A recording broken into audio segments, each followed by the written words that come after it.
Speaker आज़ाद जम्मू कश्मीर कानून साज assembly Chaudhary Latif Akbar का कश्मीर एक्सप्रेस के नए दफ्तर का दौरा भारतीय वजीर खारजा के बेबुनियाद दावे को मुस्तरद कर दिया। कश्मीर एक्सप्रेस डिजिटल की रिपोर्ट के मुताबिक स्पीकर आज़ाद जम्मू कश्मीर कानून साज असम्बली चौधरी लतीफ अकबर ने रोजनामा कश्मीर एक्सप्रेस के नए दफ्तर का दौरा किया और इदारे की 23 साल सहाफ़ती खिदमात को सराहते हुए पूरी टीम को मुबारकबाद पेश की। इस मौका पर उन्होंने कहा कि कश्मीर एक्सप्रेस ने हमेशा कश्मीर कॉज, आज़ाद कश्मीर की सियासत, मुआशी मसाइल, इलाकाई इशू समेत कुदरती आफात, जलजले और सैलाब की रिपोर्टिंग में नुमाया किरदार अदा किया है। उन्होंने चीफ एडिटर जाहिद तबस्सुम और उनकी पूरी टीम को पाकिस्तान पीपल्स पार्टी की जानिब से मुबारकबाद पेश की और कश्मीर एक्सप्रेस डिजिटल की कामयाबी को वक्त की जरूरत करार दिया, जिसके जरिए ओवरसीज कश्मीरियों को भी भरपूर कवरेज दी जा रही है। चौधरी लतीफ अकबर ने भारतीय वजीर खारजा के आज़ाद कश्मीर से मुतल्लिक बेबुनियाद दावों को मुस्तरद करते हुए कहा कि भारत कश्मीरियों की लाशों से भी खौफजदा है। मकबूल भट्ट और अफजल गुरु समेत कई हुर्रियत रहनुमाओं के जस्ते खाकी तक कश्मीरी अवाम को नहीं दिए गए।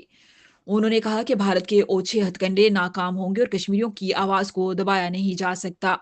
उन्होंने भारत की इंसानी हकूक की खिलाफ वर्जियों पर शदीद तशवीश का इजहार करते हुए कहा कि सहाफ़ियों को शहीद किया जा रहा है, सियासी कारकुनों पर पाबंदियां आयद हैं और खवातीन जुल्म सितम का शिकार हैं।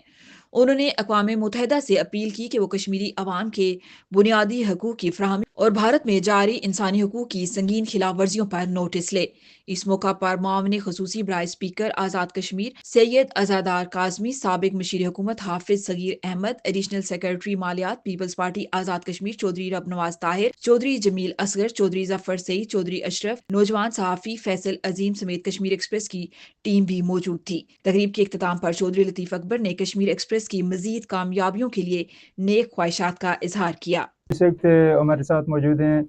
स्पीकर कानून साज असम्बली आज़ाद कश्मीर आज़ाद जम्मू कश्मीर चौधरी लतीफ़ अकबर साहब, और कश्मीर एक्सप्रेस का इन्होंने विज़िट किया। हम इनसे कमेंट लेना चाहेंगे कश्मीर एक्सप्रेस की सहाफ़ती खिदमात के हवाले से। और दूसरा जो इम्पोर्टेंट टॉपिक है वो भारतीय वज़ीर ख़ारजा के आज़ाद कश्मीर के बारे में बेबुनियाद दावे के ऊपर बतौर कस्टोडियन असम्बली क्या कमेंट करेंगे जी। बिस्मिल्लाहिर्रहमानिर्रहीम जी। मैं आज तकरीबन 23 साल मुकम्मल हो रखे हैं कश्मीर एक्सप्रेस के अखबार को, और इस 23 सालों में इन्होंने बहुत कठिन वक्त जो देखा है, लेकिन इस मुश्किलात के बावजूद कश्मीर एक्सप्रेस की टीम ने जनाब जाहिद तबस्सुम साहब की क़यादत में तो इन्होंने एक कभी हिम्मत नहीं हारी, और बल्कि कश्मीर काज के हवाले से इन्होंने हमेशा उसको अफलियत जो दी है। आज़ाद जम्मू कश्मीर के मामलात में भी, सियासी मामलात में भी, माशरती मामलात में भी, इलाकाई इशूज़ पे, चाहे वो ज़लज़ला हो, चाहे वो सैलाब हो, या कोई ग्लेशियर हो, या कोई कुदरती आफ़ात हो, सबको इन्होंने अपने अखबारात में कवर किया है। तो अब इन्होंने एक कश्मीर डिजिटल के नाम से, एक एक्सप्रेस डिजिटल के नाम से एक यूट्यूब भी शुरू किया है। तो मैं समझता हूँ कि ये इस पे एक और अच्छा इजाफ़ा है, और ये काफ़ी अर्से से ये भी काम कर रहे हैं, और इससे लोगों को भी आज़ाद जम्मू कश्मीर के बारे में और पाकिस्तान और दीगर दुनिया के बारे में जहाँ पर हमारे कश्मीरी बसते हैं उनके हवाले से इनको कवरेज जो है वो मिलती है, आगाही जो है हासिल होती है। मैं ये समझता हूँ कि 23 सालों में जिस तरीके से कश्मीर एक्सप्रेस ने आज़ाद कश्मीर, जम्मू कश्मीर, गुजर जम्मू कश्मीर लोगों की खिदमत की है, वो सब इन्हीं का खासा है। इसमें मैं जाहिद तबस्सुम साहब को और उनकी सारी टीम को जो है ये अपनी जानब से और पाकिस्तान पीपल्स पार्टी की जानब से भी इनको मुबारकबाद पेश करता हूँ। जहाँ तक भारतीय वज़ीर ख़ारजा का तल्लुक़ है आज़ाद कश्मीर के बारे में, हम तो आज़ाद कश्मीर तो दूर की बात है, आप ये समझते हैं जी कि पूरी रियासत जम्मू कश्मीर जो है वो एक अलग इकाई है, और अक़वाम मुत्तहिदा की क़यादत में उसका फ़ैसला होना है। ये वक़्त दूर नहीं है, ये वक़्त आते जाते हैं। सियासी जो है ये जद्दोजहद आज़ादी की तारीख़ों में ये ठीक है 70 साल बड़ा वक़्त होता है, लेकिन मैं समझता हूँ कि अब वो वक़्त करीब आने वाला है कि जिससे कश्मीरी हिंदुस्तान से आज़ादी करके पाकिस्तान से रब्ती अलाक़ के बारे में रायशुमारी के ज़रिए उसका जब इज़हार करने के लिए जा रहे हैं। हिंदुस्तान ने पहले भी बहुत दफ़ा वो कश्मीर के लोगों में पिछले 70 साल से कभी लालच दे के, कभी ओहदों की लालच, कभी पैसों की लालच दे के, और कभी जबर और जुल्म के ज़रिए 89-90 के बाद जिस तरीके से वहाँ पे जुल्म दबा रखा गया, वहाँ पे लीडरशिप पे, वहाँ के आम आदमी पे, वहाँ की ख़वातीन पे, वहाँ पे स्टूडेंट्स पे, वो किसी से पुशीदा नहीं है। ह्यूमन राइट्स की खिलाफ वर्जियाँ हो रही हैं, मीडिया को वहाँ जाने की इजाज़त नहीं है, और ना ही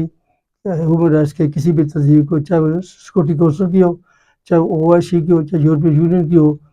उनको वहाँ पे जाने की इजाज़त नहीं है। तो वहाँ पे इस कदर मीडिया पे پابندیاں ہیں کہ کوئی بھی جو وہاں پہ ہونے والا ظلم و جبر ہے کشمیریوں پہ بھارتی فوج کی جانب سے، وہ باری دنیا کو جو ہے انہیں اس پہ رسائی حاصل نہیں ہو سکتی۔ آپ کو پتہ ہے کہ وومن رائٹس کے جو پرویز احمد صاحب ہیں ان کو وہاں پہ انہوں نے گرفتار کر رکھا ہے۔ صحافیوں پہ شجاعت بخاری جیسے راجہ کشمیر کے جو چیف ایڈیٹر تھے ان کو جو ہے وہ ان کو انہیں شہید کیا، عید کے والے دن ان کو شہید کیا گیا۔ اس طریقے سے آپ دیکھیں کہ مقبول بٹ اور افضل گرو کی جو ڈیڈ باڈیز ہیں وہ بھی ان کو نہیں دی گئی۔ یہ اس حد تک یہ خوفزدہ ہے کہ کشمیریوں سے کہ ان کی ڈیڈ باڈیز کو جو ہے وہ بھی ان سے بھی ڈرتے ہیں، ان کو بھی کشمیریوں کے حوالے نہیں کیا گیا۔ یہ آپ دیکھ لیں کہ خواتین کے حوالے سے اگر آپ دیکھیں تو آسیہ اندرابی، فہمیدہ صوفی نازیہ جیسی خواتین کو اور بے شمار سینکڑوں اور خواتین ہیں جن کو تہاڑ جیل اور دہلی کے مختلف کیمپس کنسٹرکشن کیمپ میں رکھا گیا۔ تو ہم یہ مطالبہ ضرور کرتے ہیں اس وقت حکام عالم سے آپ کے اس کشمیر ڈیجیٹل جو digital express Kashmir express digital جو آپ کا یہ چینل ہے اس والے سے اقوام متحدہ سے کہ وہاں پہ ہیومن رائٹس کی خلاف ورزیوں کو بند کیا جائے، وہاں پہ لوگوں کی شہری آزادیوں پہ بندی اٹھا دی جائے اور وہاں پہ جو کالے قوانین کو ختم کیا جائے اور جو سیاسی قیدی ہیں ان کو رہا کیا جائے۔ تو میں ایک پھر اپنی جانب سے نیک خواہشات کا اظہار کرتا ہوں کشمیر ایکسپریس نیوز کو بھی اور کشمیر ایکسپریس ڈیجیٹل ٹیلی ویژن کو بھی کہ یہ جس طریقے سے یہ کام کر رہے ہیں اللہ تعالیٰ ان کے اس کام میں برکت دے اور ان کو دل دنیا رات چوگنی ترقی عطا فرمائے۔ بہت بہت شکریہ۔ شکریہ۔